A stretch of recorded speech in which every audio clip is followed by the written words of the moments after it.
ഇറാനും ഇസ്രായേലും തമ്മിലുള്ള സംഘർഷങ്ങൾ മുറുകുമ്പോൾ ഒരിടം മാത്രം ആക്രമണങ്ങളിൽ നിന്ന് ഒഴിഞ്ഞുമാറി നിൽക്കുന്നു: ഖാർഗ് ദ്വീപ്. എന്താണ് ഈ ഖാർഗ് ദ്വീപ്? എന്തുകൊണ്ടാണ് ഇത് ഇത്രയധികം പ്രാധാന്യമർഹിക്കുന്നത്? പേർഷ്യൻ ഉൾക്കടലിൽ സ്ഥിതി ചെയ്യുന്ന ഖാർഗ് ദ്വീപ് ഇറാന്റെ പ്രധാന എണ്ണ കയറ്റുമതി കേന്ദ്രമാണ്. രാജ്യത്തിന്റെ 90%-ലധികം ക്രൂഡ് ഓയിൽ കയറ്റുമതിയും നടക്കുന്നത് ഇവിടെ നിന്നാണ്. അതുകൊണ്ടുതന്നെ ഇറാന്റെ സമ്പദ്വ്യവസ്ഥയുടെ ഹൃദയമിടിപ്പ് എന്ന് ഖാർഗിനെ വിശേഷിപ്പിക്കാം.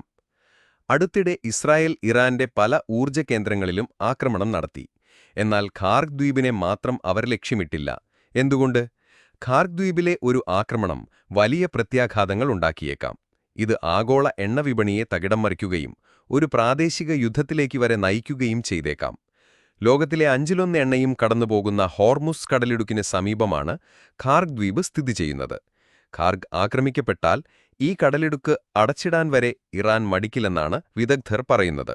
നിലവിൽ ഇറാൻ ഖാർഗ് ദ്വീപിൽ നിന്നുള്ള എണ്ണ കയറ്റുമതി വർദ്ധിപ്പിച്ചിരിക്കുകയാണ്. ആക്രമണ സാധ്യത മുന്നിൽ കണ്ട് അതീവ ജാഗ്രതയോടെയാണ് ഓരോ നീക്കവും. ചുരുക്കത്തിൽ, ഖാർഗ് ദ്വീപ് ഈ സംഘർഷത്തിലെ ഒരു റെഡ് ലൈൻ അഥവാ അപായരേഖയായി തുടരുന്നു.